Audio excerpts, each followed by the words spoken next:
The regular meeting of the Village of Wheeling is now called to order. Please stand for the pledge. I pledge allegiance to the flag of the United States of America and to the republic for which it stands, one nation, under God, indivisible, with liberty and justice for all. Roll call, please. Trustee Hein? Here. Trustee Argyris? Here. Trustee Brady? Here. Trustee Heer? Here. Trustee Lang? Here. Trustee Vogel? Here. President Abiscato? Here. Approval of the minutes of the meeting of July 16th. So moved. Motion made by Trustee Brady, second by Trustee Lang. Roll call, please. Trustee Hein? Yes. Trustee Argyris? Yes. Trustee Brady? Yes. Trustee Heer? Yes. Trustee Lang? Yes. Trustee Vogel? Yes. President Abiscato? Yes. We do have changes to the agenda tonight. On agenda, citizens concerned and comments, that will be part of the 6th proclamations and resolutions and awards. So, Clerk Simpson, did you say I had to have a consensus for that? No. Okay, thank you.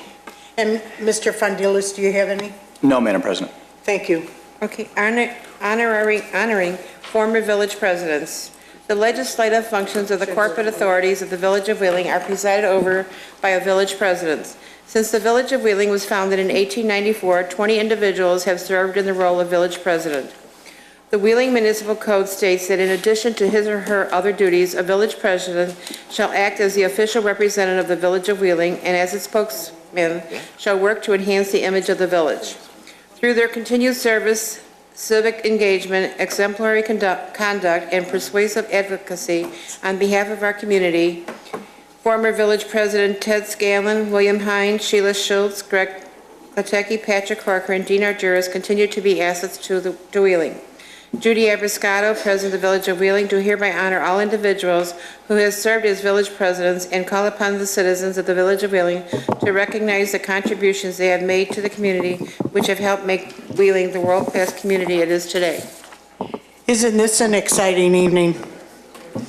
It really, really is. They like me to talk in the mic, but I have such a small, timid voice.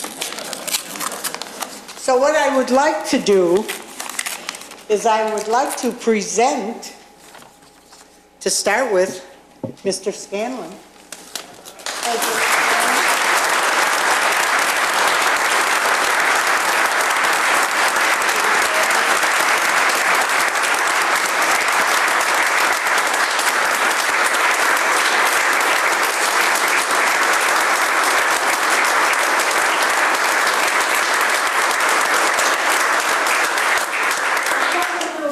Yesterday, I was with my son, and I said to him that tonight that we present you, when Ted was president of the village, AMVETS had a king and a queen and a prince, and my son received from President Scanlon their remembrance because he was the prince of the parade.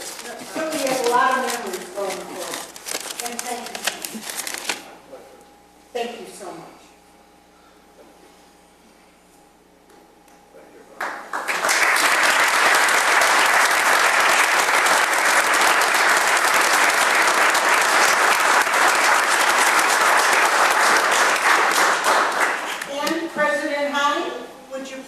Forward, and he is one of our trustees now, but President Hein was village president from 1977.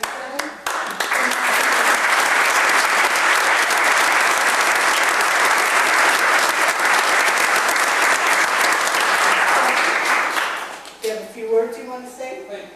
Just a couple of things. The main thing is that I feel very privileged to be many years ago, 71 or 2, I was asked by President Scanlon to be a trustee and fill a term for somebody that had left. And afterwards, he asked me to run with him for a 4-year term. And there was one gentleman, and his name is Ted Scanlon. And if you can follow in his footsteps, you're really doing something, because he's one hell of a guy. Thank you.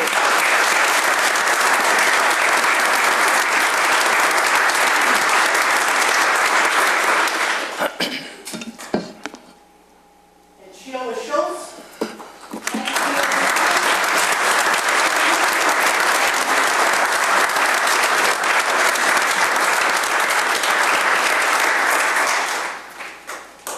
Let's see, how long was I in the board with you, Sheila? Probably 4 years, 5 years, 6 years?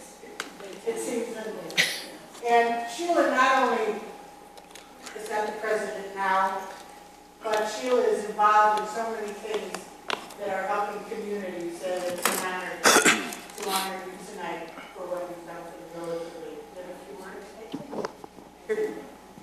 I want to thank you for this recognition and let you know that it was an honor and a privilege to serve this community. Any of the accomplishments made during my term, I must give credit to the people that I worked with. A wonderful board, staff, and many volunteers on the commissions, and I share any honor with them. Thank you very much.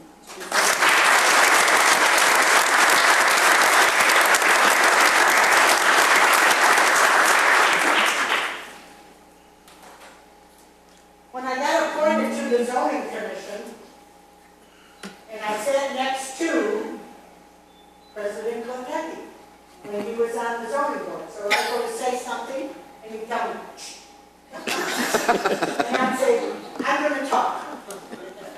So President Kotecki, please come forward. Thank you so much.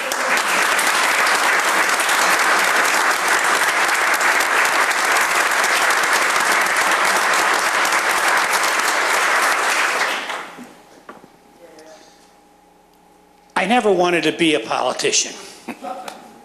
But a wise person once told me, my father, stop complaining, do something about it. And that's why I got involved. I love Wheeling. I never want to leave Wheeling. To be exact, I have spots in Wheeling where my ashes will be spread. I know it's probably against the law, but I don't care.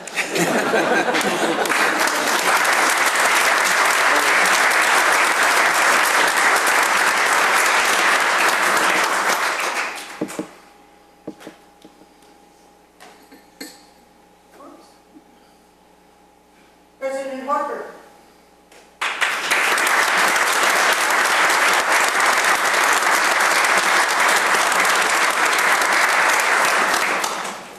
Mike. And I know I'm accustomed to public speaking, I'm sure. We thank you for the service, not only when you were the president, but for the service that you gave us on the village board. It's always been a privilege. Thank you. It was a privilege. It was an accident, by the way. First time I ran, I thought, you know, what's the worst that could happen? You'd win. And that is the worst that could happen. That took 16 years to recover from. I'm a recovering politician. Thank you all for the recognition, and thank you all for tolerating me. Thank you. Thank you.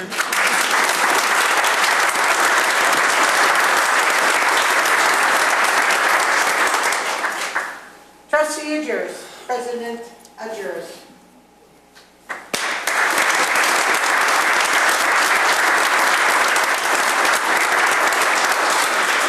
And you know that we had the 3 terms. President Everstado, President Adjuris, President Harper, and now President Adjuris is also our trustee. So we thank you for the past, we thank you for the present, and you have a few words to say, unaccustomed to public speaking that you are. From you. I learned from the best. I started in 1997, and there's some members here tonight that got me started. And President Klatucky was one, Trustee Abrascato, Pat Horker. I did get involved. I started in the Plan Commission, and with those good folks, they appointed me to the Plan Commission. And with that, that's how my political career started. Because, you know, when you love something that much, you just keep on going and try to make it better. And just a special side note, special thanks to my wife, who's here tonight, Mary. Because without their support, I would be here now. And you know what? They sacrificed a lot. as well. So I thank you for that. Thanks. Thank you.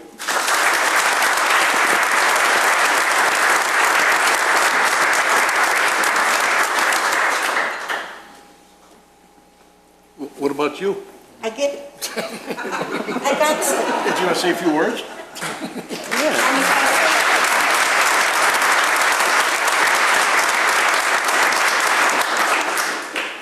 When someone asks me, why are you, or why have you been involved, I will tell you, it's the greatest honor that I have being president of this village. To be able to represent people and to help people and see this village grow. It brings kind of choking to me because it really is an honor. So I thank everyone, not only you out there, I thank this wonderful board and staff. It's been a privilege and it will continue to be so as we go through the next year. Thank you.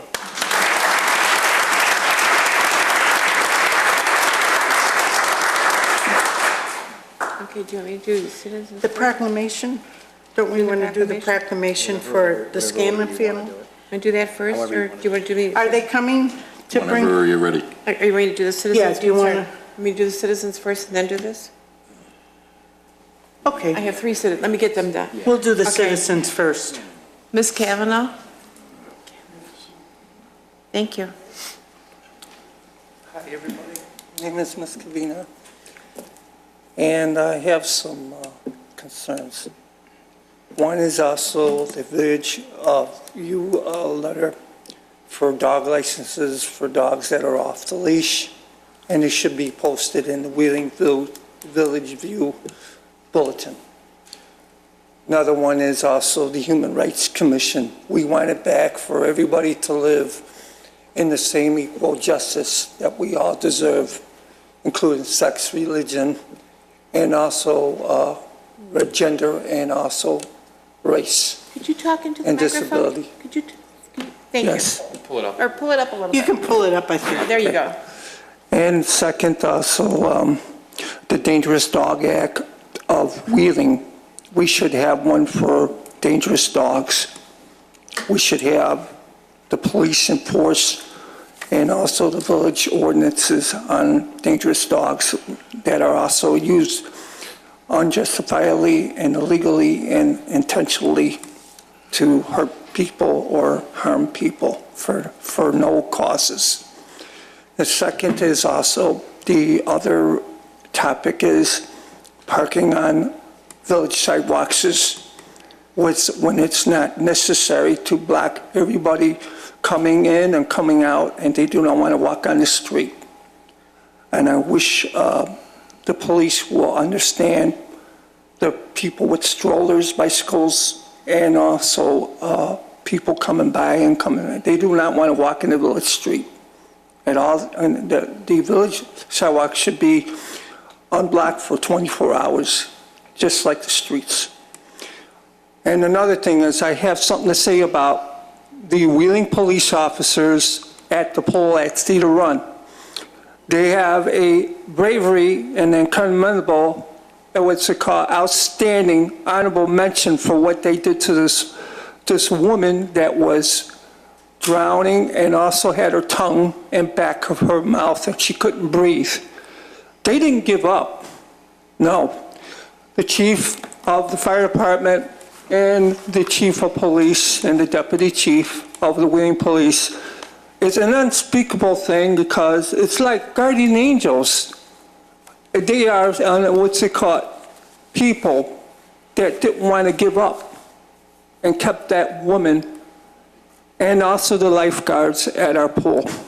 We are very glad for one officer, Officer Joseph Dawson, Star 146, and Sergeant Conway, Star 174.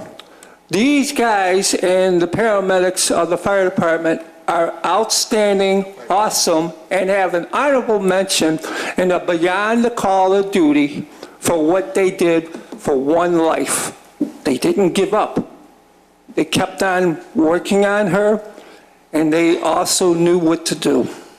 And we are very proud of Chief McIsaac I'm very proud of Chief Benson and Deputy Chief John Teethans and all the Wheeling police officers that protect our community. And it's an unspeakable thing. And we enjoy, we serve, we protect, and we care. I was speechless when I heard what exactly happened. And I says, they did deserve a data boy there, a pat on the back.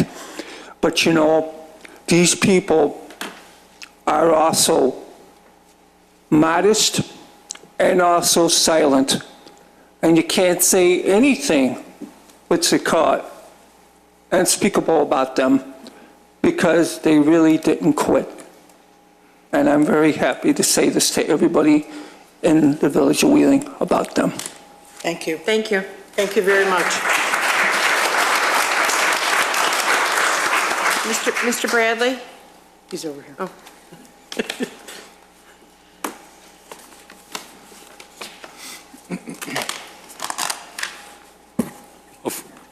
First off, I'd like to thank Madam President and the board and staff for allowing me to take a few minutes with you tonight.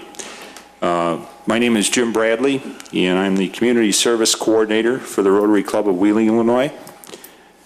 My Rotary responsibilities are focused on the Wheeling Food Pantry, and I've been in charge of the pantry since its opening in September of last year. And I have an important piece of information that I'm here to pass on to you, and I'm sure you'll be interested, or all of the village of Wheeling will be. Before I get into that, as the food pantry is a relatively new endeavor, though, I thought I would bring you up to date on some of the pantry operations and procedures. We are located on Wolf Road, about 1 block north of Dundee on the east side of Wolf. The pantry supplies food to the less fortunate residents of the village. Families of the students that attend District 21 Middle School and families of students that attend Wheeling High School. We're open on weekdays between 1 and 5. During our hours of operation, we have hosts and hostesses to distribute food to qualified individuals. Also, in my opinion, as important as food distribution is, the Village of Wheeling and Omni Youth Services supply resource persons who are experienced and licensed social workers to administer to the needs of our clients. A trained social worker is on duty during our hours of operation. As of last count, in the last year of operation, or the first year of operation, since September 15th, we are servicing well over 400 families. Including children, last month we distributed over 2,500 pounds of non-perishable food to 315 individuals. Other than the social workers, we are a totally volunteer pantry. The Village of Wheeling provides our facilities, but all the food distributed is purchased or received from donations.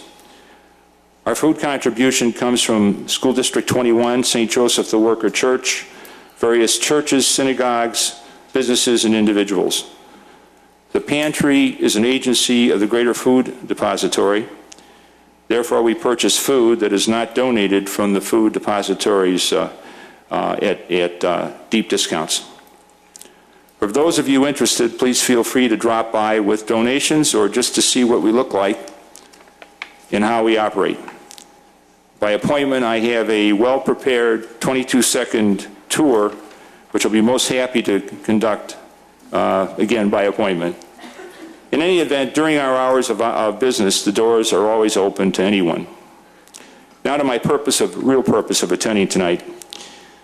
On behalf of Wheeling Food Pantry, the Rotary Club of Wheeling, all of the pantry volunteers, partners, Village of Wheeling, Omni Youth Services, Middle School District 21, St. Joseph the Worker Catholic Church, and especially the recipients of the pantry food and services, we extend our condolences and sympathies to the family and loved ones of Thomas Fennell, Jr. Mr. Fennell was a retired employee of the Village of Wheeling, and during his lifetime, Mr. Fennell was a supporter and monetary contributor towards food for the less fortunate of Wheeling. Mr. Fennell was a supporter and monetary contributor And also, shortly after his death, on June 16, 2012, his family and friends asked that he be remembered by the community by omitting flowers and in his memory instead make contributions to the Wheeling Food Pantry. The results are very impressive. Regarding this gesture of kindness and thoughtfulness, we are most grateful and appreciative. Thank you. Thank you.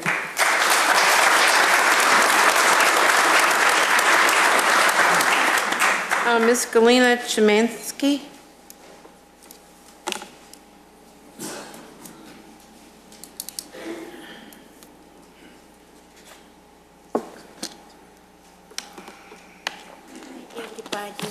I bring this. Could you put down the, this can you graph- put the microphone a little bit lower? Microphone, good. Okay. I print down this graph from your website and it says resident, it's on the top. Because we live here for years and we pay taxes and we really need your help.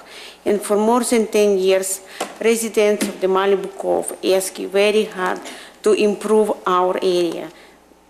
Give us more or place for parking lot or give us permission for the widened driveway. 3 residents already did that, and I knocked the door. Everyone has permit from the village. They have a legal permit from the village. I don't understand why they stop to do right now. We already sent you many letters. You already have everything in your hands. Just we ask you really hard. Please help us before winter coming. Mr. Frondillis? We have all the information, we I do. believe. We do. Thank you. Thank you. Okay. Let me get the Knights of Columbus. Do you want me to read? Should I read this now? Wait, they're going to bring it. Yeah. We're going to read the proclamation, and they want to bring Ted up. Okay, should I read the proclamation? Yes, I think so. In recognition of 100 years of service to the Village of Wheeling by the Scanlon family, members of the Scanlon family have provided over 100 years of service to the Wheeling community. The Scanlon family has distinguished itself through its ongoing efforts to promote and ensure the health, safety, security, and welfare of Wheeling residents and businesses. Members of the Scanlon family have worked for the Village of Wheeling in several departments in a number of valued capacities over the years, including as crossing guards, firefighters, maintenance operators, and as the president of the Village of Wheeling. The Scanlon family embodies the spirit of civic responsibility and community pride that helps to make Wheeling an exceptional place to live and to work. Judy Abiscato, President of the Village of Wheeling, do hereby proclaim recognition and congratulations to the Scanlon family for its 100 years of service to Wheeling and call upon the citizens of the Village of Wheeling to recognize the contributions that they have made to the community. She further proclaims that the main conference room in the Community Development Department of the Village Hall is henceforth designated the Scanlon Family Conference Room in commemoration of all the Scanlon family has done, is doing, and will continue to do for the Village of Wheeling. I would ask if Dave Scanlon would come forward, please.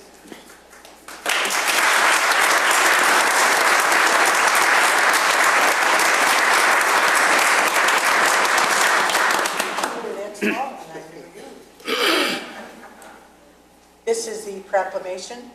We also have extra proclamations. And thank you for all the service and for your service now. Thank you very much. So it's really an honor and a privilege. So we thank you. Thank you. Thank you. I could say one word too. Yes, here. I'd just like to take a minute to thank you, Madam President, the entire board, John, for this wonderful recognition. It means a lot to the whole family. It really does. And, you know, when I started working here, there was only one person left when I first started back there. Well, 2. Tony's one, but he was in community development. But, and I still got a few years to go yet. So I plan to be around, and I have 4 sons and a daughter, and who knows, there may be another. I just want to say thank you, and thank you to all the family members that are here, and the friends and my workers that I work with, which make it a lot easier to come to work every day, and it means a lot. I thank you from the bottom of my heart. Thank you very much.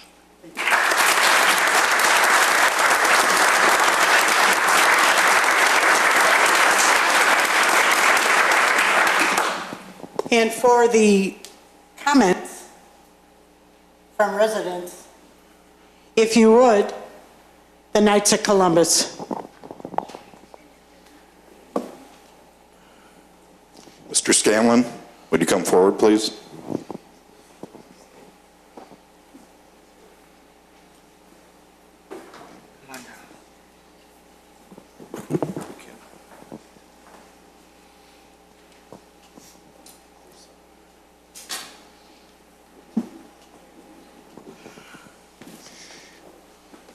It's an honor and a privilege tonight to talk about Mr. Scanlon, about things that don't necessarily have to do with the village or him being the village president and all the work he did as a judge, etc.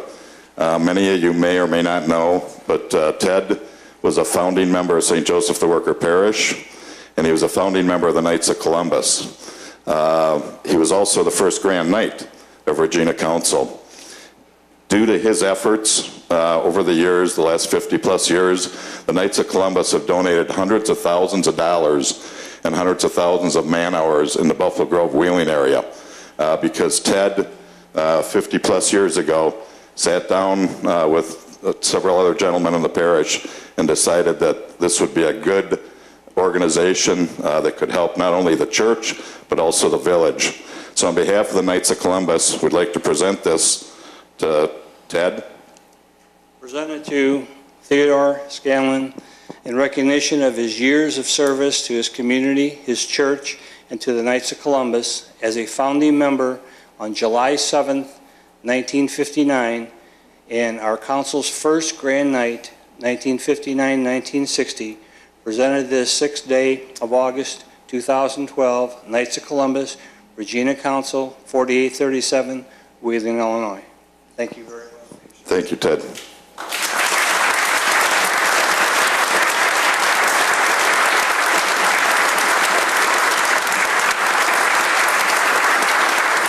Salute.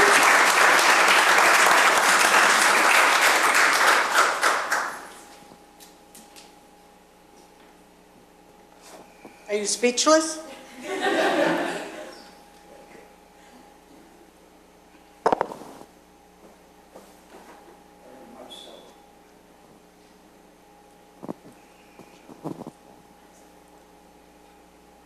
I always, there are things in life that should be remembered. One, I never want to hear anyone say goodbye. Saying goodbye is like saying see you again. Instead, say, see you, because we will be all of you. Remember three precious words, three words that mean so much in life, that are never said enough. I love you. Thank you.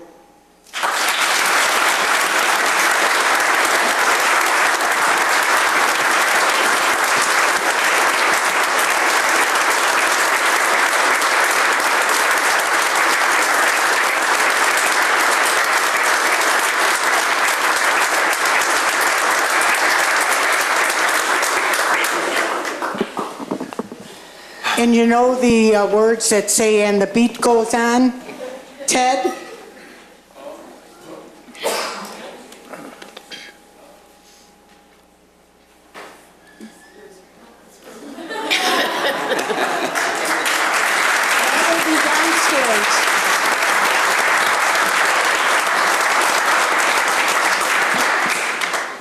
We thank all of you for coming tonight and in this celebration of our past presidents.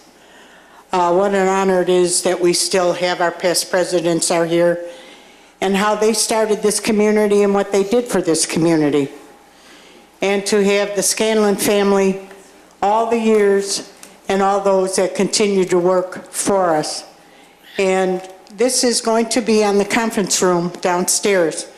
So when someone uses that conference room, it is a Ted Scanlon conference room.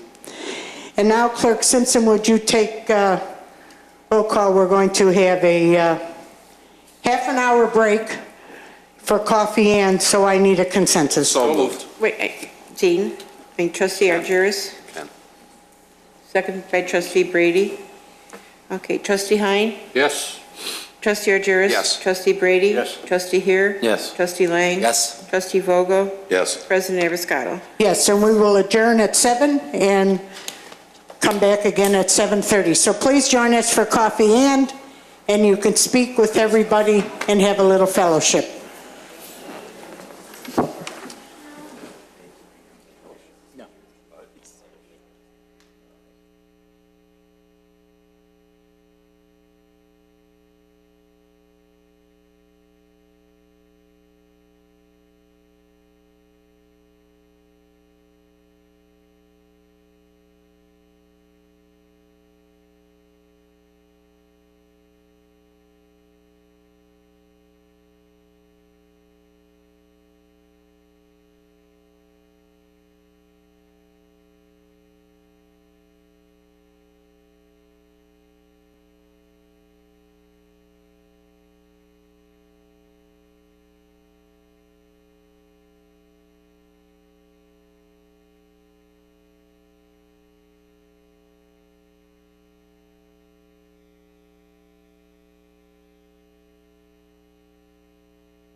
ahead and do it.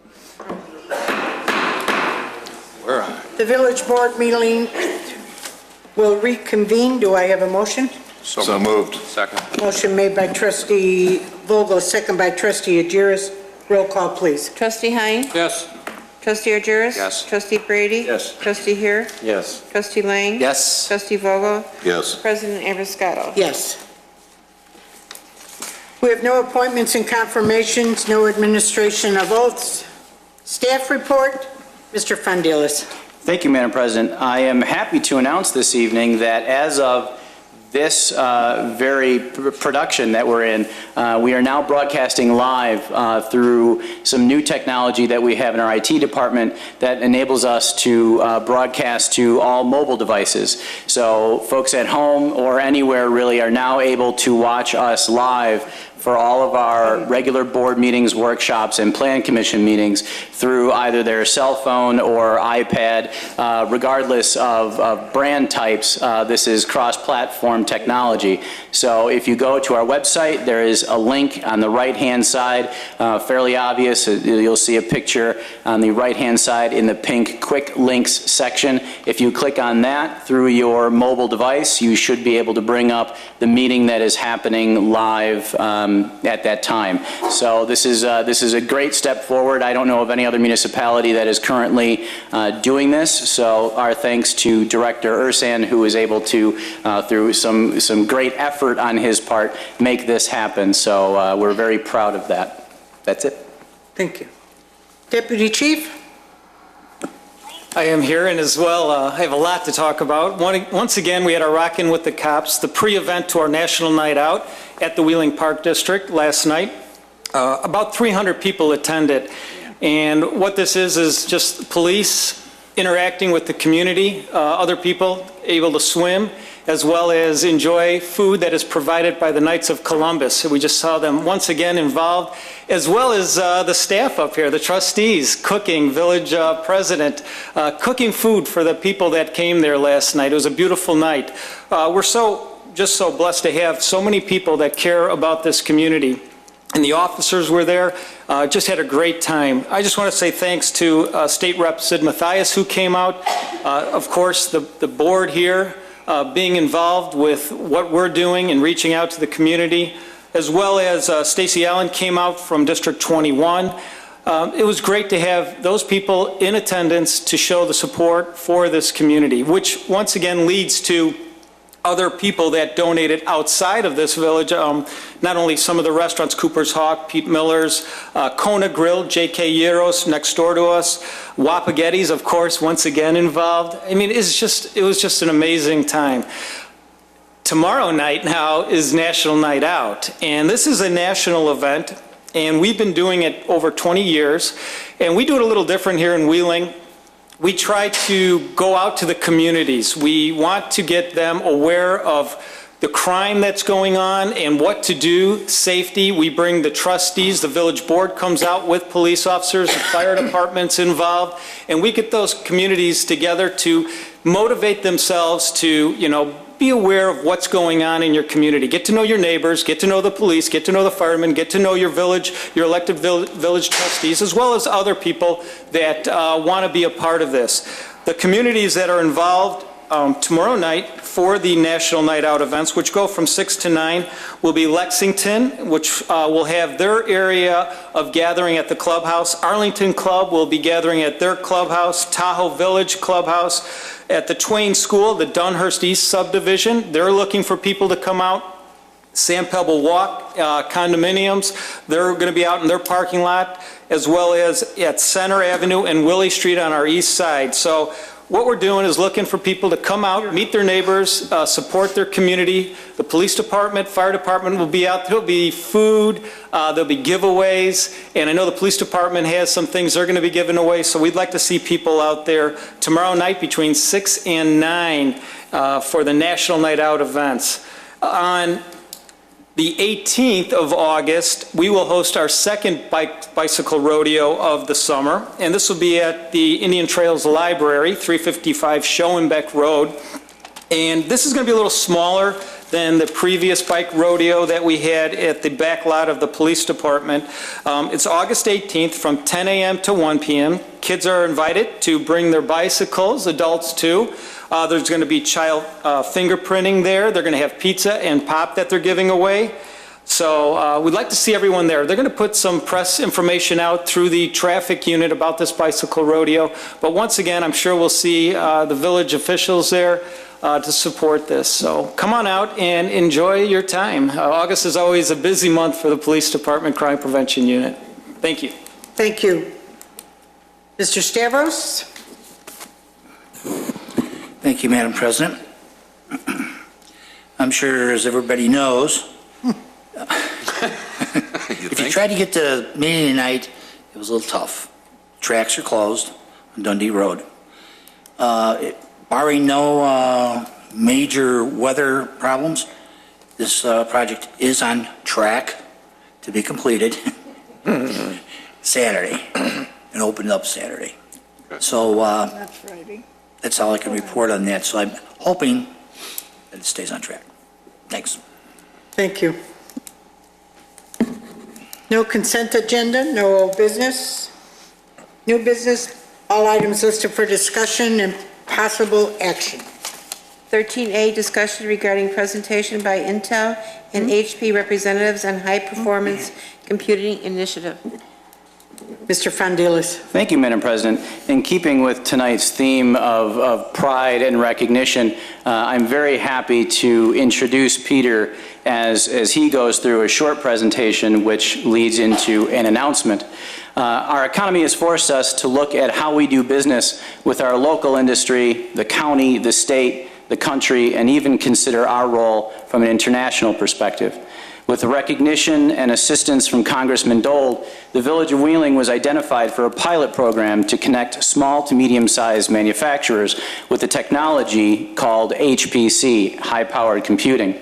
While this effort directly affects our business community, it raises exposure for the entire Village of Wheeling and helps us to market our community on a much greater scale and to retain our existing businesses. I've referred to this as advancing technology through relationships, and Peter is going to explain a little bit of the details as he then introduces our partners in this. The village may remember hearing updates on this project that we had previously referred to as the Intel project, and as of tonight we can make the announcement to our community and the world really about what we've been working on for the past year and what this is going to look like in the future. So without further ado, Director Vidopoulos. Thank you very much. I'm very pleased to be able to introduce today's presentation, today's topic of discussion. To the village manager's point, this is something that we've been looking at for about a year now. And when we talk about high-performance computing as a topic, let me break it down to layman's terms. We didn't really know much about what this technology really had to offer to local businesses until recently. So I've gone through a number of discussions with local manufacturers to see what their industry feedback was, really seeking their assistance to help us vet this technology and see if it would have value to our local community. And the one component of high-performance computing that they've all been very interested in is this idea of virtual prototyping. You know, today, to build a new product from design to able to bring it to market, you have to go through physical prototyping, creating a project or an item from scratch, testing it, it'll likely fail.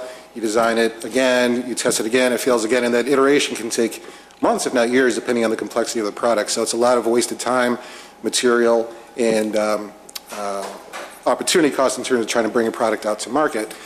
That can all be done virtually with today's supercomputers.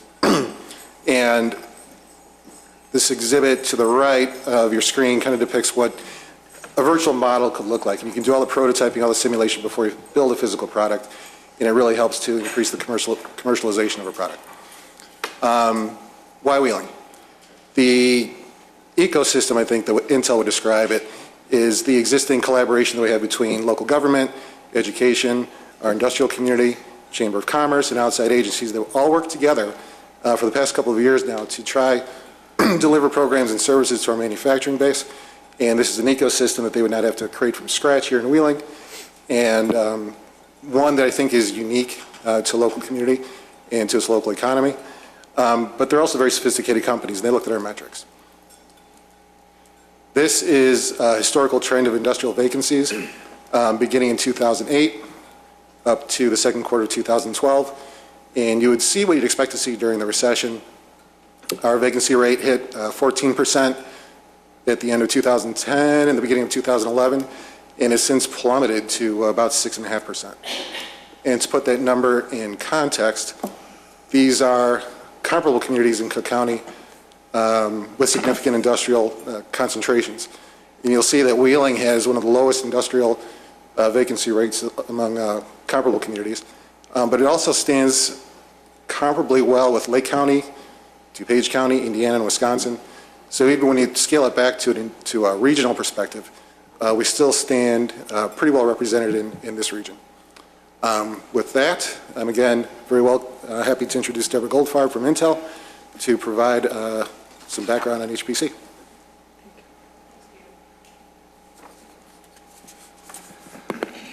Good evening. I want to thank Madam President and the board for allowing us to be part of your community and to present to you tonight. It was a real honor to witness the previous celebration. Really, really inspiring.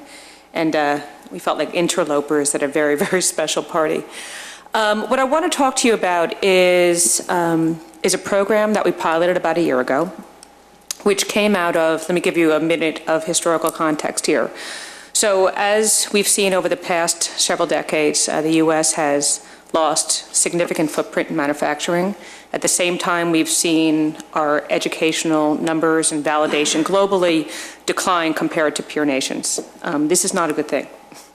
We hit a recession and things began to become more significantly exposed. For companies like Intel, this is a very big deal. It's not only a big deal because we have a sense to make sure that we want to keep our nation strong and our economy strong, but for a company that's one of the largest manufacturers globally, having a deficiency from an educational standpoint, from a manufacturing standpoint, is a significant competitive problem. And our peer companies, certainly in technology, have the same concern. So that being one aspect of this, as well as the broader implications for the United States, we began putting our minds together as to what we could do to impact that. Now, I happen to come from a background in high-performance computing. I've been associated with high-end computing for almost 30 years and have seen the impact of this kind of high-end computing on national stature, on industry, on solving some of the world's most complicated problems ranging from healthcare, disease, epidemiology, manufacturing, national security, and I know firsthand the value of this. So we began to look at how do we take this technology and try to impact local economies? How do we take small and medium manufacturers and bring them forward into modern digital manufacturing base? And that was basically kind of the germination of this idea. So why don't we take you through what we call the Intel HP Wheeling Innovation Initiative. And this at the base is how do you begin to couple advanced technology, local manufacturers, and kids and begin to bring these ideas together to make a difference in a local economy and sort of spearhead some national movement here. So I guess I control this. Here we go. So what we'll talk through real quickly is I think Peter actually did a very, very good job. We're getting you in the zone here, Peter. You're going to become an HPC bigot soon. What high-performance computing is, give you a quick status on what's happening globally, why Wheeling, and then go into the specifics of the program. So as Peter mentioned, high-performance computing has been around for many, many, many decades, and it's always been focused on solving the most important problems at hand. Grand challenges, whether it's diseases, national security, how do you design cars and compress the cycle times and make more efficient, more viable technology and models, and allow for a broader, more competitive products, better solutions into the marketplace. So it's computing that generates insight through simulation, prediction, visualization, analysis. So you're using big computers to simulate physical phenomenon.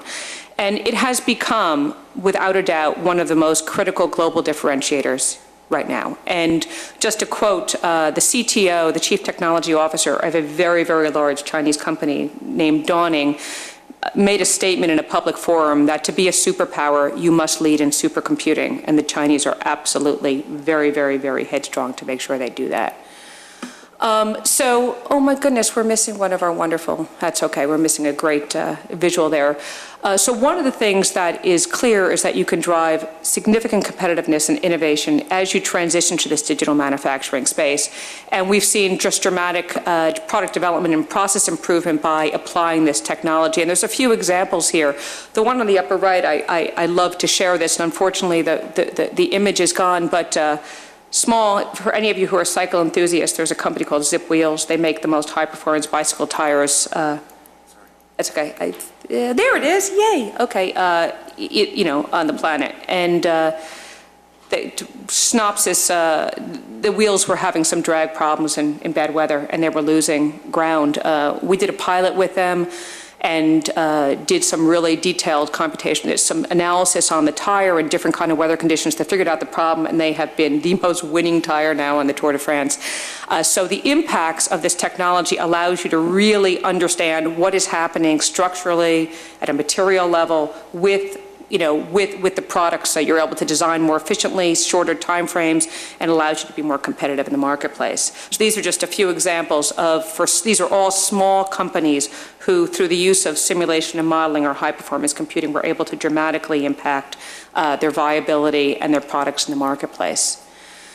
So let me step back here for a moment and give you kind of a global perspective on what's happening here. So as I mentioned, high-performance computing has become a significant differentiator globally. And in many nations, particularly those with top-down economies, what I mean by that is China, Korea, Singapore, they are making high-performance computing and the integration of this technology across their supply chains as a foundational element, and they're investing billions of dollars in building the infrastructure to enable this. We don't have industrial policy to that extent in this country.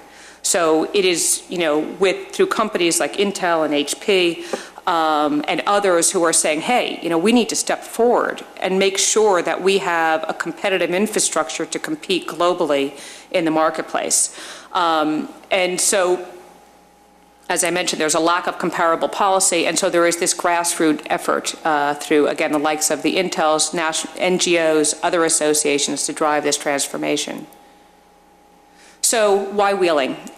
Peter showed the sort of the linkages of what the wheeling community looks like. As I said, I've been in this industry for many, many years, and this town, this community is extraordinary. And inspiring. So there's a couple of things that just right off the bat, demographics here are incredible. You have strong manufacturing density, you have a very, very strong STEM high school. The local government is very, very solid, very impressive, and you have a seriously engaged industrial community with excellent communication back and forth. You're in the heartland of manufacturing. There's, I think the density here is just under 500 manufacturing companies, which you sort of scale that out around Chicago. It's pretty impressive. I think the thing that really separated Wheeling from peer communities in Michigan and elsewhere was just this demonstrated success in leadership. You define a problem, you execute against it, and you have the community support behind it. It's just very, very, very impressive. And this ecosystem around it, universities, community colleges, national labs, independent software vendors, and just there's this sort of gestalt of good stuff happening at the local level, which allows for Wheeling to be almost like this petri dish of really good stuff. And so we feel very, very, very lucky to have sort of aligned ourselves with this community. So what are we trying to do here? We're trying to do a number of things. And at the highest order, we want to catalyze the utilization of advanced computing for your manufacturing base. We want to bring them forward because we think that bringing them forward into this kind of digital manufacturing space will encourage lots of really good things that will happen initially and then over time, and we're going to talk through those things. There is definitely a global renaissance occurring in what we call smart manufacturing, and there's pockets of this occurring in the US. Clearly, there is a transition, but there's little pieces of things that are missing, and so we're trying to see, through this pilot, what are the gaps? How do we, how do we fill some of those gaps? What are the learnings, and how do we use, through a partnership with Wheeling, to understand those things and to drive this forward? So we want to enable this manufacturing base to participate in the shift, and we're going to walk through exactly what that might look like.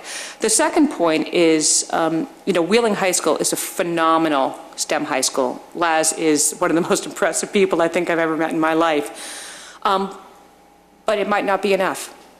Kids are coming out of schools overseas, in China, in Korea, in Singapore, in Europe. They have these skills. We need to make sure that our next-gen workforce has the right skills to enable them to compete again for those jobs, because offshoring is not going to stop, and we're going to have to redefine what we do in this country and making sure that we have the skill base to support it. The third point is we want to, which is now sort of a follow-on to the last, improve the competitiveness broadly, improve the competitiveness of the local manufacturers, and actually become an attractant for new industry and talent. I mean, one of the things that I have found, it's kind of an interesting thing, a phenomenon, and you see it at the university level, you see it at the community level, you see it at the state level. States that invest, or places that invest in advanced infrastructure, become cool places to be. You become a cool place to be, it attracts talent, it attracts kids back here, they want to work here. It's like this wonderful flywheel that just happens when you make the right kind of advanced technology kind of commitments. And we think that we have the ability to make that happen in Wheeling. So we think there's going to be market and product expansion, and probably the ability for new kind of innovation clusters to begin to spin up around here just because there is new talent, there's an investment in infrastructure and capability and skills. So what exactly is the program that we've put together? So there are three key pillars. Over the past, 10 years or so, we've been studying this phenomenon of why the large manufacturers have made an investment and they've used high-performance computing very, very aggressively, and to, whether it's from building cars to designing drugs to looking, digging for oil, the large guys have gotten it. They've made this significant infrastructure. In fact, one of my peers, Sharon Kowalny here from Intel, spent many, many years at General Motors, and he ran the infrastructure for computation to do designing of automobiles. He knows this firsthand. But there's this tremendous drop-off between the large guys and the small manufacturers, and there's lots of reasons. There's cost barriers, there's skill barriers, there's knowledge barriers, there's workflows. And so part of what we're trying to do is figure out how to fix those problems. How do you address those barriers so that you can allow for seamless adoption of this capability? So as part of that, we have three components to this program. The first is a community outreach component, the second is a student competition, and the third is local industry enablement. So let me just quickly go through each of those. On the outreach side, we've got to let people know this is going on. We want to engage the community, bring the local manufacturers in, and help them understand what they're doing, how we can help, get them involved in local pilots. So we're going to have literally sort of a one-to-one mentoring and helping these companies understand their problems and how they might be addressed by high-performance computing. We're going to run a bunch of workshops and training. We're going to build out some case studies to share so that people can know that they're not alone. I mean, one of the interesting barriers for adoption is community support. People feel isolated. They want to be able to work with their peers and understand what their peers are doing. So we're going to do a bunch of things to get the word out and to build a community within your community around this idea. The second is, how do we get kids involved? How do we get next generation skills as part of the foundational STEM high school curriculum? So we're going to run a bunch of competitions. We're going to couple local manufacturing problems with student teams and let them compete on design, okay? So get them those skills, learning how to use these tools. We did we called it a micro-pilot between a local manufacturer called Angiotech and Wheeling High School. It would take them, before they use modeling, something I think like 12 to 18 months to design a new probe. In 8 weeks, they had 7 unique designs. Pretty impressive, okay? And this was high school students doing the work, okay? So how do you bring that forward? How do you actually scale that program? And the last point is industry enablement. So we're going to have student competition, but then, as I said, we're going to bring out, local manufacturers stepping forward, working with the software vendors, defining problems, and working with them just like we did with Angiotech, mentoring them through the process so that they can actually become sort of part of this community and transition to the digital manufacturing base. So we feel very excited about the three prongs of this program, that it will begin to address some of the adoption barriers and engage the community to sort of move to that next level. So let me just sort of close on why this is important. I think I've kind of laid the foundation as to the global perspective and how do we bring Wheeling into this smart digital manufacturing age. As I said, globally there is a manufacturing renaissance going on. And where do you want to be on that curve, right? So Wheeling was chosen because it is a really interesting place. We did a national search of communities that had these attributes, and we think that there is a lot of really very good stuff here that make this the right place to catalyze this. The second point is we want to, that old metaphor, fish for someone or teach people to fish. We don't want to be in your backyard for the rest of our existence. We want to give you the skills to go be amazing and creative with this technology, create your own renaissance. But we got to get you through that transitional period and make it stick. So we want to deliver these skills and then make it become part of the foundation of the Wheeling manufacturing community. I think the third point is a really important one. A lot of people know about Wheeling, but probably not enough. There's just interesting things happening. So we want to make you the center of an evolving story.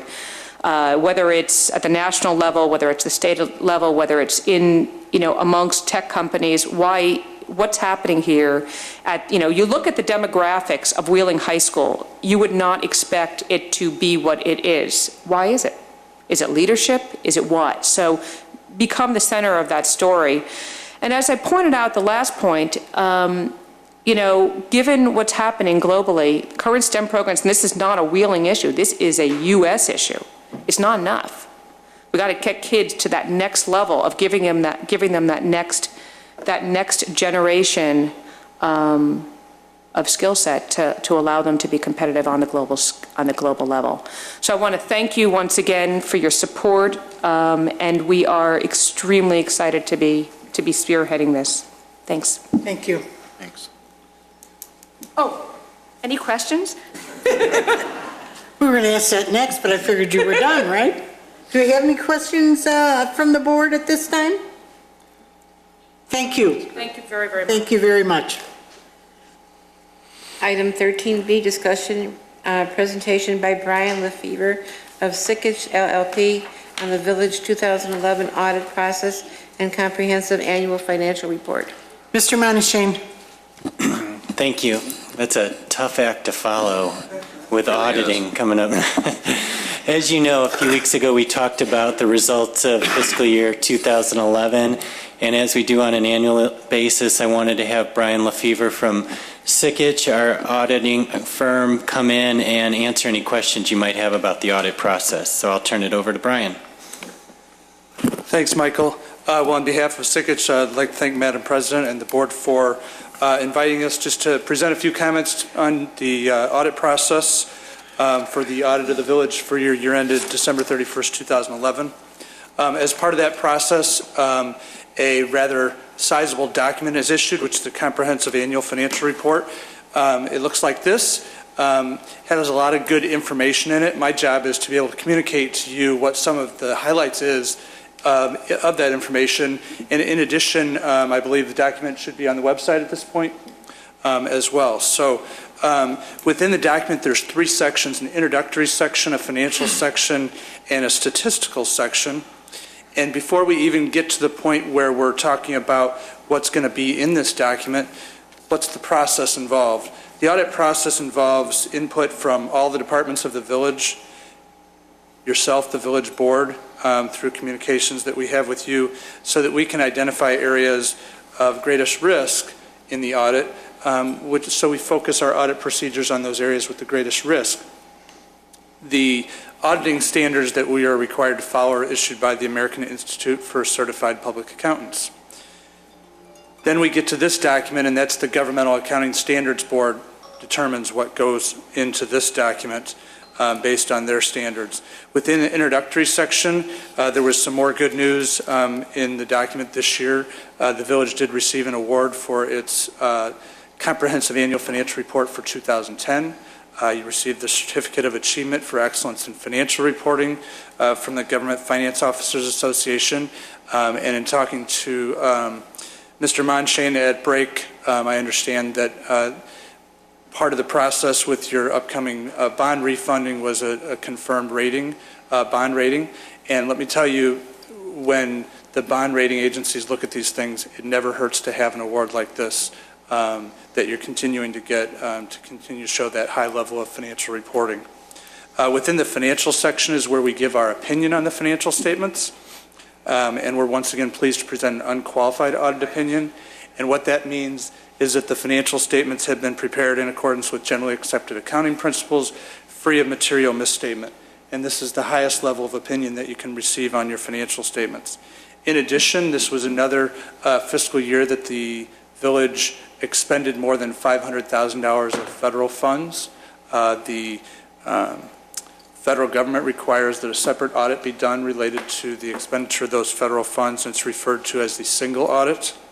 The single audit results in a couple of additional opinions that we give, and also on the single audit we gave an unqualified opinion on the village's compliance with laws and regulations and on your compliance with your major federal programs. Finally, there was also a separate opinion required by the state of Illinois related to your TIF districts. And you also received an unqualified opinion on your compliance on your expenditures and operations in your TIF funds. So all good news for you.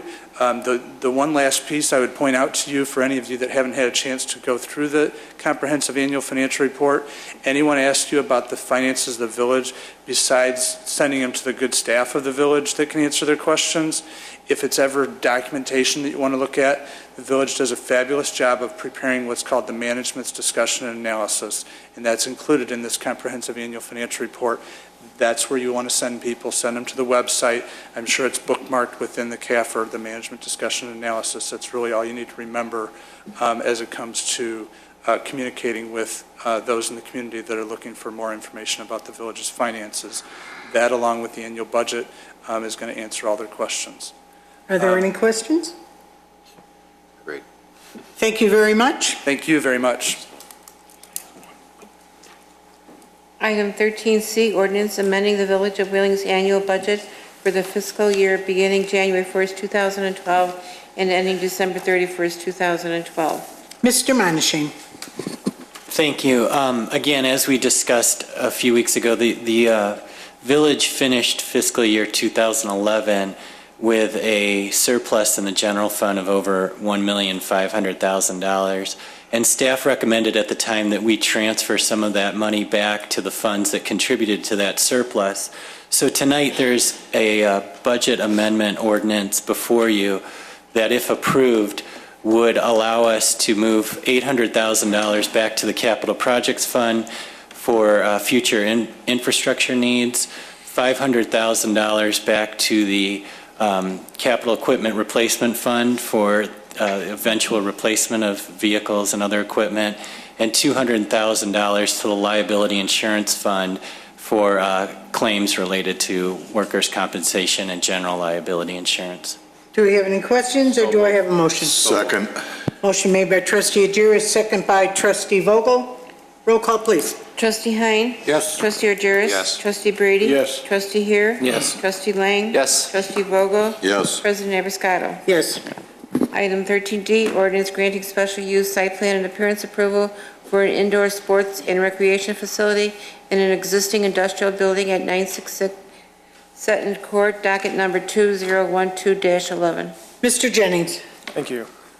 As you may recall, this particular business, the Athletic Barn, was in front of the board not too long ago for approval of the same business at a alternate location.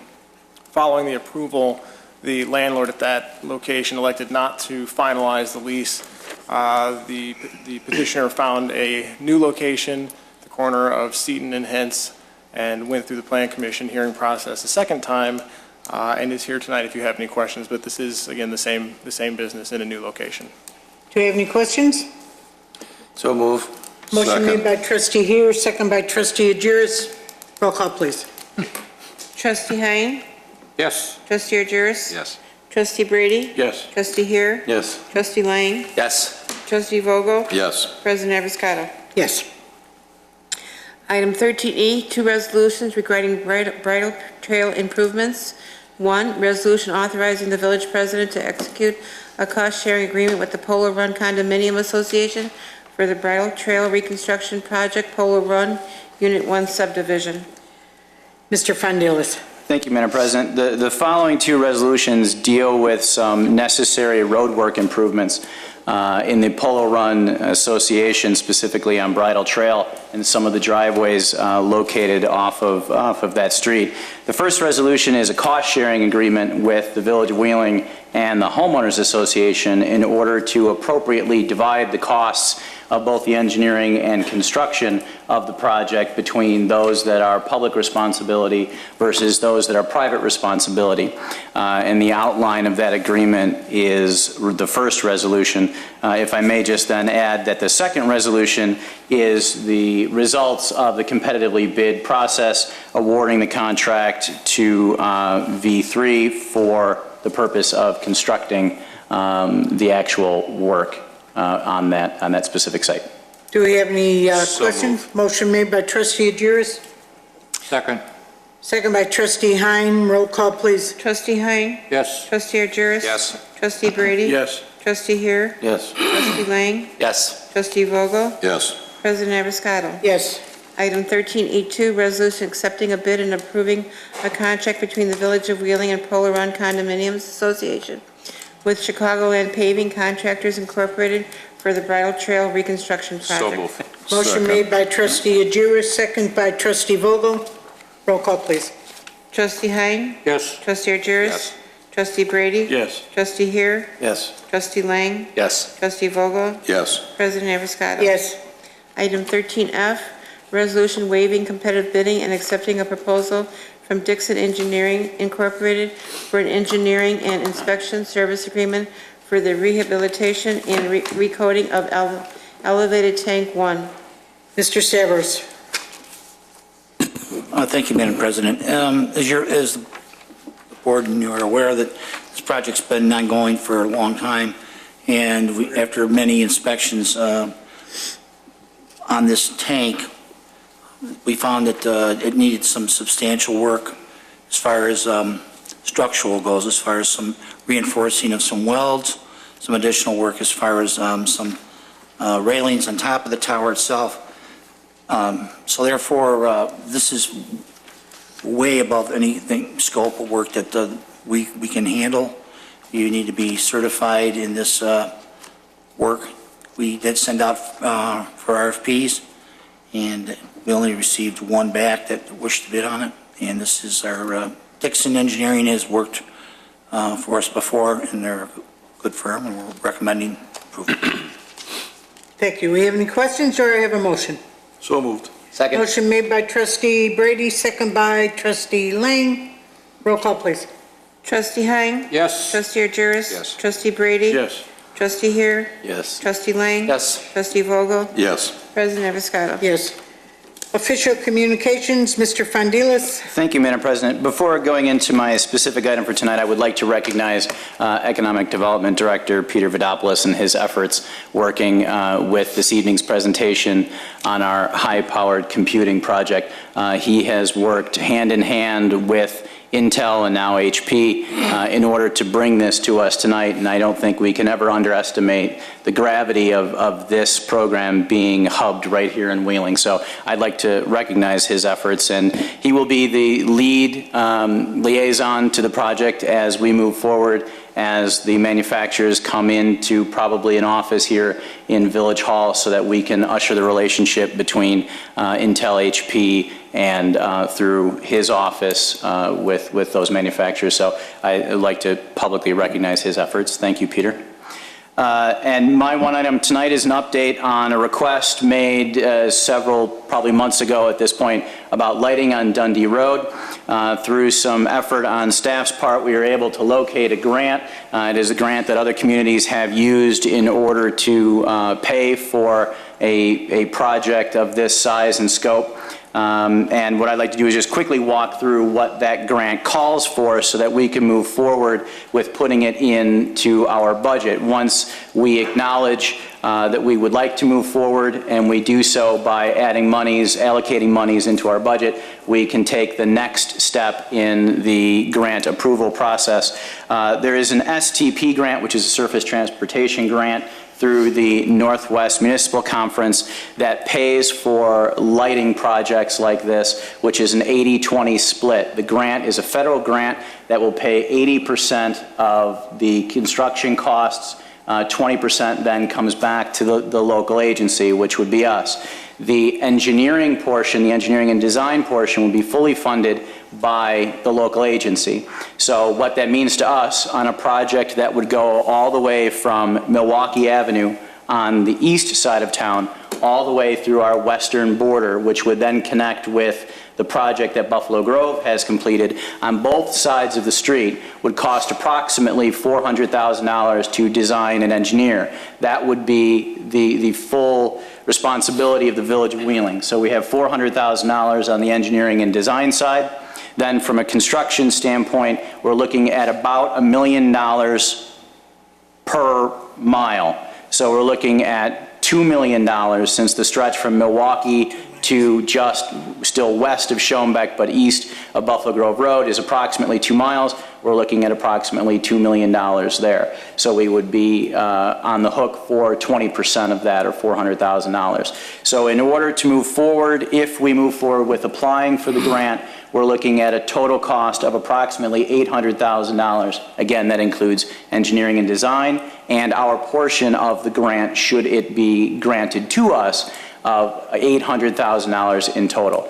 We can move forward almost immediately. The timing of this is perfect, as the Northwest Municipal Conference is their next stage of approval is coming up in August. If the board gives its consent, we can add the $400,000 into next year's budget for design and officially apply for the grant itself. Most of the project is within TIF districts, various TIF districts.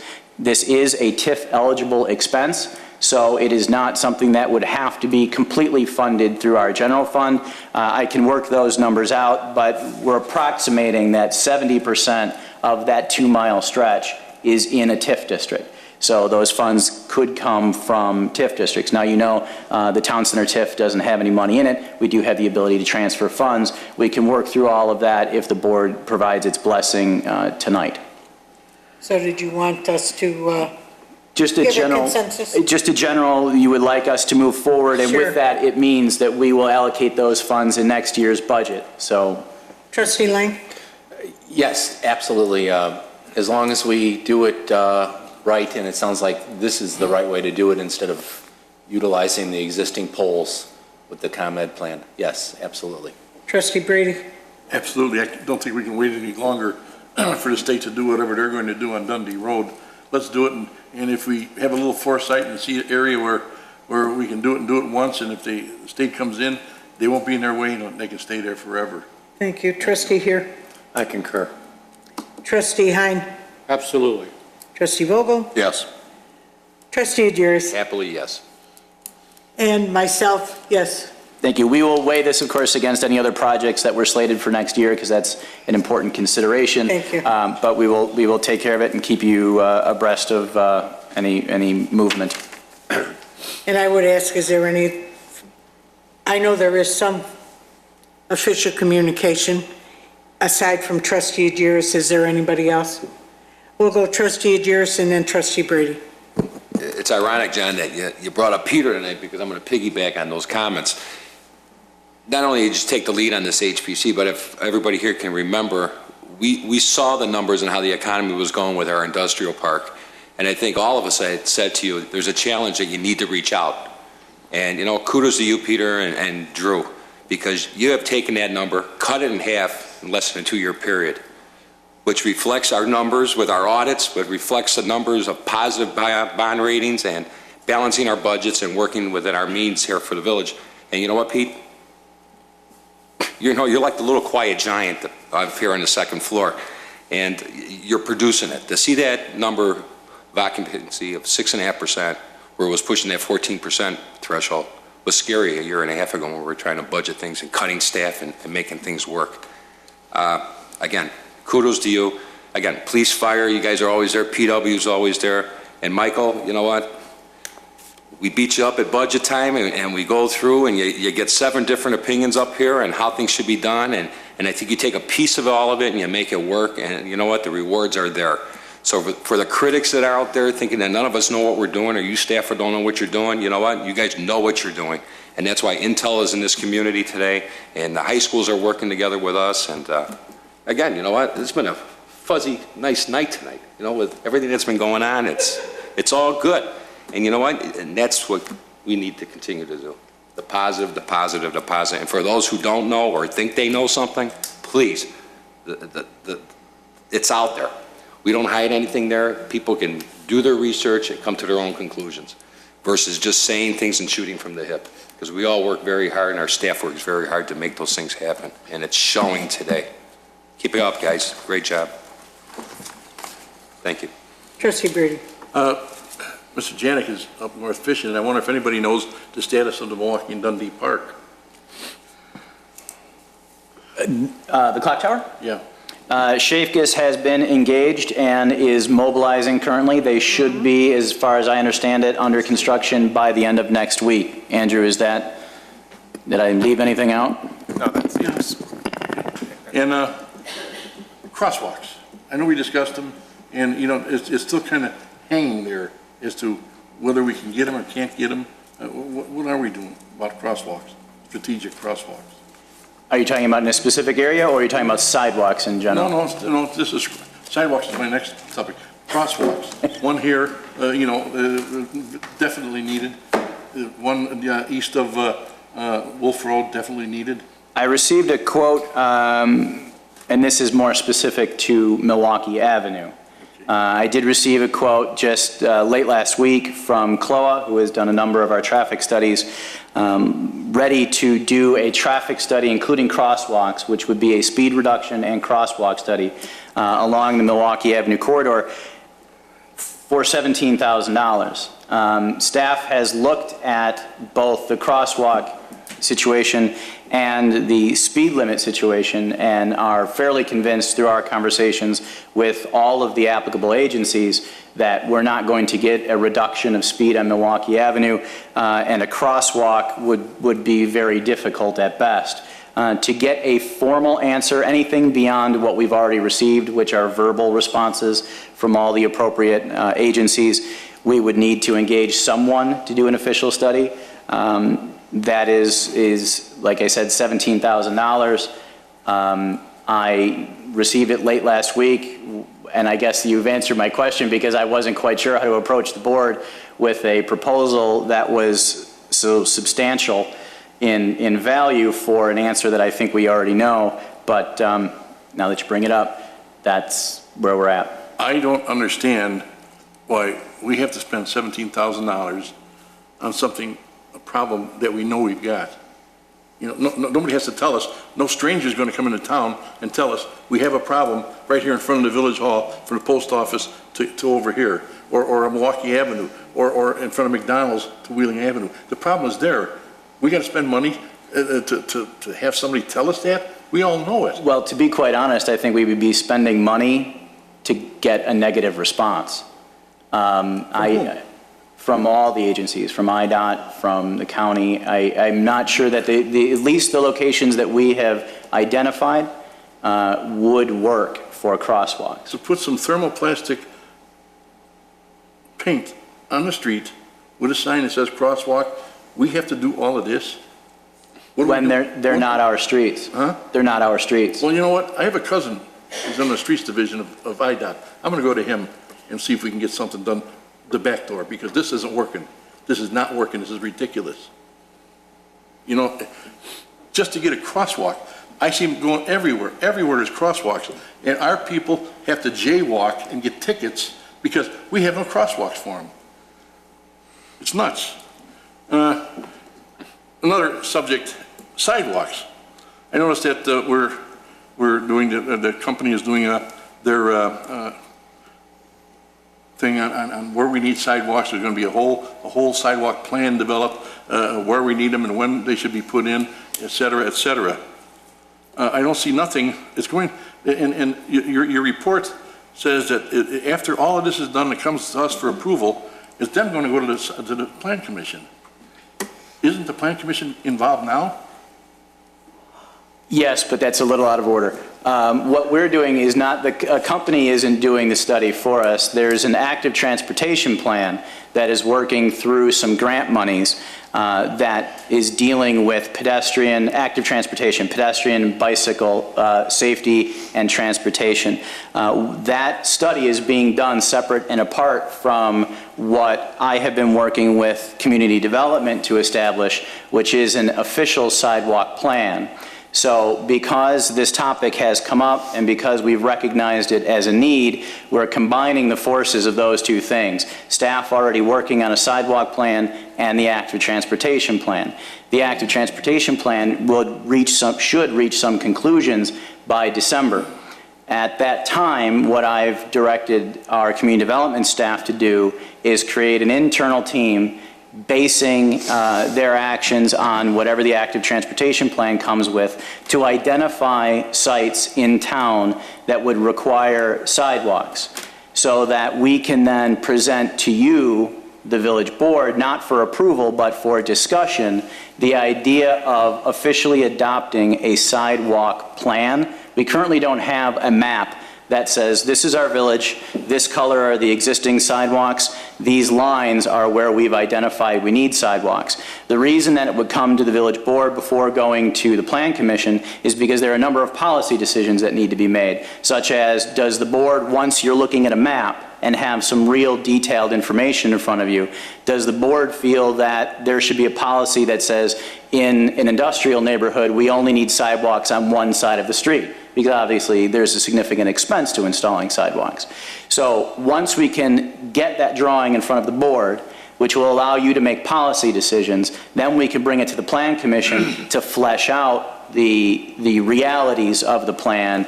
They can finalize it, bring it back to you, and at that point we could deal with the last rung of this, which is the sidewalk replacement fund, which we talked about earlier this year. And part of the problem with addressing the sidewalk replacement fund is that it's always been this limbo of, well, do we put in a sidewalk to nowhere, as we like to say, if a particular business is building where there isn't already a network of sidewalks, or do they contribute X amount of dollars to this fund that exists but no one really understands it?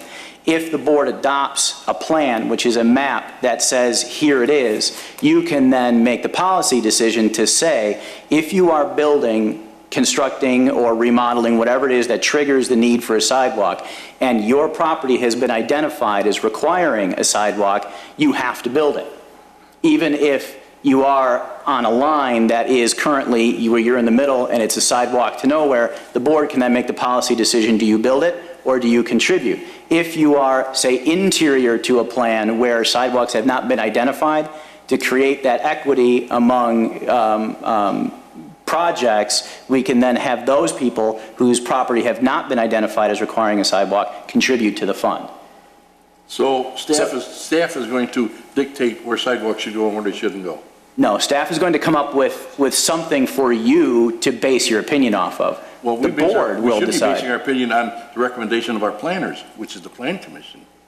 Because they're the ones that sit there and listen to all these businesses and developers, et cetera, et cetera. And not one of them is even sitting in on all of this as a pair of ears, but to hear all the things that go on during the course of developing this thing. I'm sorry if I misled you. There is no this yet. The this will happen in January following the December results of the active transportation plan. So that is a step, but not one of the immediate steps. All right, and the last thing is hang on a minute. Tesca's doing the planning for the Southwest TIF. You know, they're currently working on the airport suggestions. They're doing all kinds of work to give us information how to develop the Southwest TIF, how it should be developed. Okay. According to your note, it sounds like they're only working on the 2 streets, according to your memos. And first of all, is that the only thing they're doing is working on industrial and Sumac, or are they doing the whole Southwest TIF? Southeast. They're doing the whole Southeast TIF. Again, yeah, you know, I'm sure that you know the sticks and the bricks of the project, the pipes, the infrastructure, isn't of concern to the Plan Commission. But there's things that you've mentioned in there which should be concerned with the Plan Commission. And again, I'm wondering, why are they not part of this process? You've got outside people coming in here telling us what we should be putting in and around our airport. It's all Plan Commission business, yet they don't even know what's going on. And that's wrong. It's dead wrong. You know, you have, it's right here. You know, you're saying currently work on the existing conditions assessment, which includes assessing the land use, zoning, transportation, site urban design, environmental issues, utility infrastructure, and the market to attract redevelopment is being completed and substantially is expected to the village staff this week of August 6th per the project schedule. A subsequent meeting with the village staff is expected on about the 15th, and then it's going to come to us. Where's the Plan Commission? I mean, you know, do you expect these guys to just come and say, oh, okay, it's okay. You know, do we keep them in the closet and just bring them out once a week? This is nuts. The Plan Commission has got to be involved with these things. You can't ask them to have the insight to see what's going on, to key in on an area and say, you know what, this is what we'd like to do in this area. Because they don't know, they don't have all the things that are going on with these consultants, et cetera, et cetera. I think this is a wrong way to do it. I'm not saying the whole Plan Commission, but there should be 1 or 2 commissioners that can attend these meetings, be assigned as liaison, and bring notes back to the Plan Commission and keep notes on what this consultant or these consultants or whatever the case may be are talking about as these projects go on. And that's about all I have. Understand where you're coming from, Trustee Brady. Probably just something that maybe should make an appointment and sit down with Manager Fondilis and go through a complete documentation with that. Thank you. Trustee Hein. Thank you. On a lighter side, I'm sure everybody got their bills from ComEd in the last 4 or 5 days or so. Did notice a dramatic decrease in your bills because of the program that the Village of Wheeling put together. I, for one, know that I've got the lowest electric bill that I've had in the last 4 or 5 years. And our condominium association brought it up at the meeting that the substantial savings that they're getting from this. So I just want to take the opportunity to thank John Fondilis and his staff for pushing this through so quickly and getting involved with this thing, because it did move very, very quickly, and we had the opportunity to pass these savings on to our residents. And I like the way you're informing the people on the different things that happen. I got a letter today stating why we're changing the program and such and everything. So that's a very positive thing. I just have one more thing, and I want to piggyback on to Trustee Brady about Dundee Road and Milwaukee Avenue corridor over there with some signs. I don't know what we got to do, but every day I'm in that area all the time, and I see these folks, especially the seniors that are coming from the 200 building and the 100 building, actually playing Russian roulette to get across the street. And if we're going to be putting up a clock tower for them to admire and sit by and everything, I don't want to be putting them in harm's way. And if it takes 17 grand to get the program going, to put up these signs, I think it's well worth it, because one of these days, one of those folks is going to get hit. And if we can afford to do all the things we do, we can find the 17 grand. So if it's going to take a motion, I'd be more than happy to do that. Thank you. It's consensus, I think, not a motion. Right. Consensus to give direction to do that. And again, explain. I'd like to have a consensus done, please. Thank you. Trustee Vogel, just one moment, because we're looking at the consensus. Well, before, it's in regards to that same topic. Okay, I was just going to have Manager Fondilas repeat it again about the 17,000, but go ahead, Trustee Vogel. Well, maybe he's going to say the same thing I did. John just told us it'd be $17,000 spent to get a no answer. Right. To most likely to get a negative answer. The problem, and I don't want to debate this because I certainly feel the same way that you do, Trustee Hein and Trustee Brady. The problem is, the reason that I think we're finding that the other agencies are being unresponsive to our request is because the answer is that people can walk to the corner, they just don't. And when these other agencies look at their parameters in order to allow a crosswalk, they look at access to corners.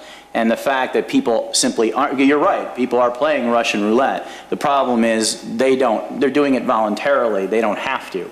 And even seniors from the 200 building can cross at the corner of Milwaukee and Dundee, they just don't. So I think that is the reason that we're seeing that there would be a negative response. Certainly I can't guarantee that. The only way to find out is to spend the money to really investigate, to find an answer. I just don't want to mislead you that the 17,000 would start the ball rolling to get it done. The 17,000 would answer the question unequivocally, but I don't know that we would receive a positive response. But it's something that we see every day, and it's something that is truly needed. And if we can't convince IDOT that this is a necessity to have, and then we got to think of some other way to do it, because there's an awful lot of communities around us, including Des Plaines, Mount Prospect, Arlington Heights, all the way down Northwest Highway, that have those signs all over the place. And it's no different, it's a state highway. And if I hear one more time, it's not our road, okay? Well, it's coming through our village, okay? So. And people aren't going to walk to the corner to go to McDonald's that live on Wheeling Avenue. But think about it. You talk about corners, center's a corner. Mm-hmm. So I think if you guys identify the issues and the problem there and the need, I think then you can go to IDOT and lobby to get that done. And we have. It's not hard to figure out. And maybe then the answer is to spend the money in order to get that completed in an official capacity. Right. Thank you. I always think back of what we did on 83, Mr. Stavros, when we wanted to do Yeah, you're right. the turn. How long did that take us? About 5 years before they finally woke up so we could, one day and called you got and it. said we got, took 5 years. About 5 years, yeah. Yes. So just to let you know. So if you would like the consensus of the board to go ahead and for Mr. Fondilas to go forward, spending $17,000. And the reason we're able to do this is because it's within my spending limit, it's within my authority, so there's no bid requirements. I mean, that's the reason we're able to do this. President, before we go to the consensus, can someone here call IDOT and ask IDOT if we do this study, will it be a favorable approach to them identifying it? Because based on just somebody telling them, if the village expends this money, they may say, well, they're serious about this, and then these people can document and give them a piece of paper saying, we've done the study, so many people actually would use those areas that they're concerned about. Just give IDOT. Yes, and Chloe can absolutely handle that. They're well accustomed. This is exactly what they do, so. I'd have no problem spending the money, but I'd like to have the i's dotted and the t's crossed. So we go into this and educate IDOT and say, we've done the study, this is what the study tells us. Thanks. Okay. So trustee Lang? Oh, absolutely. For or against spending the 17,000? I'm against right now because I'd like to follow up on trustee Hare's recommendation. Trustee Brady? I don't see why we gotta spend money to do something that we already know what's to be done. The question is for him to spend the money or not to spend it? Against? We can do it ourselves. We can't do We it can't. ourselves. Why not? So that's why. What is the report gonna say? That there's so many cars? But it's not just a report. It is official correspondence from all the applicable agencies that will respond due to the traffic data that they come out and count, and they will do all of the work to do it. This is pretty black and white. They will present all the data to IDOT, to whomever they need to present it to in order to move forward or not, based on the parameters of that agency. Somewhere's in the basement, there's a report about a year and a half old that gives you the traffic count on Dundee Road. I don't think it's changed in a year and a half. You know, all the information is here. It's been studied. We've been studying our streets for how long? And you know, the problem is here. And if IDOT is that blind that they can't see that there's a problem here, then something is wrong. That we got to spend money to get a piece of paper to say, oh yeah, these folks really need a crosswalk here, and it's not a guarantee that we're going to get it. That's absolutely right. So you're talking about traffic count versus a pedestrian count. So to get the crosswalks, they're going to have to show that there's a need for a crosswalk at that specific spot with a pedestrian. So that's why I suggest that somebody contact before we spend the money to see, hey, are we on the right course here? Well, then the answer is yes. I mean, we've done that already. Because it's just like, it could be just throwing 17 grand out the window, and then we still can't get anything we want done for those locations. We have done that, and the answer from IDOT, this is the process that they go through. So I don't, while we still can't guarantee that the answer is going to be yes, this isn't an inappropriate process to follow. So we have against the monies. Right, until they go a little bit further, or unless we get something concrete that says, yes, with this study, we have a fighting chance of putting in crosswalks. Because otherwise, they're just going to come back and say, sorry, and we just blew 17 grand. Well, Mr. Fondilas just explained that. I know. Trustee Hein? I would like to do the study and have something in writing, concrete, and follow the rules and regulations of IDOT and get those signs put up, because all we're doing is treading water here. It's all we're doing. Trustee Vogel? No. Trustee Juris? No. And I would be against that because I know for 5 years what it took to get 83 done. May I ask for another consensus, please? How about a consensus to give the village manager direction to fix the problem, just like he did with the streetlights on Dundee Road? And with his authority, up to $20,000, if you have to spend $5,000 or $6,000, guess what? It's in the budget. He doesn't need our approval. There's a problem. This board recognizes it. Fix it. Do what you got to do. That's the. Well, I'd he's like to get a already been consensus. working on it. Give him the consensus and direction to do it. We already gave him. He's Are we? already done So that. I heard three different things here tonight. He's already called, done letters. But if he has to spend money, he's going to spend money. Fix the problem. Well, we just voted against spending $17,000 to do it. He doesn't even need our vote.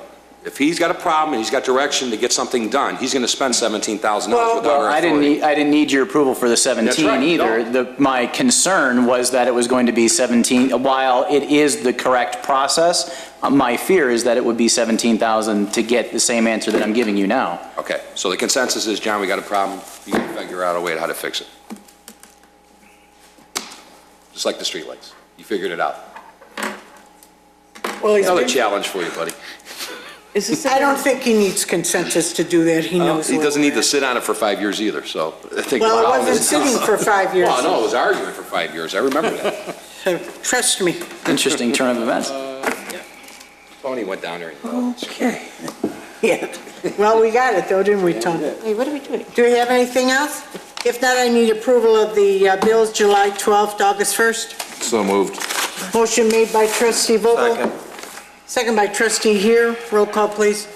Trustee Hein? Yes. Trustee Agiris? Yes. Trustee Brady? Trustee here? Yes. Trustee Lang? Yes. Trustee Vogel? Yes. President Evans-Cotta? Yes. Board will go into executive session for pending probable or imminent litigation. Do I have a motion? Motion made by trustee Hein. Right. Second by trustee here. Roll call, please. Trustee Hein? Yes. Trustee Agiris? Here. Trustee Brady? Trustee here? Yes. Trustee Lang? Yes. Trustee Vogel? Yes. President Evans-Cotta? Board will go into executive session What is it? at Half the number of 8:50. Legion team is Wheeling residents.